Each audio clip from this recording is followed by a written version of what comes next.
Hey guys, welcome to Drew Tutorial. If you are new here, special welcome. In this video, I will show you how to fix graphics card not detected in Windows 11. So the first thing that we are going to do right here is to go here on the search bar and then search for system configuration. And then after that, just click open right here. After that, just click normal startup right here and then just click OK.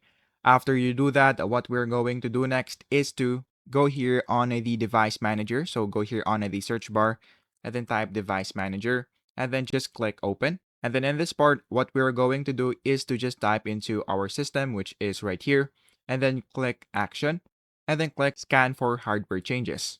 And then go here on the display adapters. So click that, just right click on your graphics. Now what we're going to do next is to click on update driver, which is right here, and then click search automatically for drivers. After that, once you install it, what we are going to do is to go here on our browser and then just download the graphics app that we're currently using. So if you're using NVIDIA, so all you have to do is to search for NVIDIA app download right here. Or if you're using AMD, you can also do it right here. But for this example, I'm going to use Intel since I'm using an Intel graphics card. So I'm going to type Intel app download right here. And then all you have to do is to just go into their website.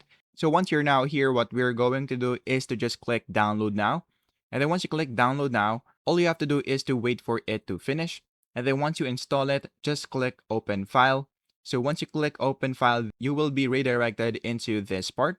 So all you have to do is to just make sure that your Intel drivers are up to date. So if you see that your graphics is not up to date, so all you have to do is to update it, and then that should fix your problem.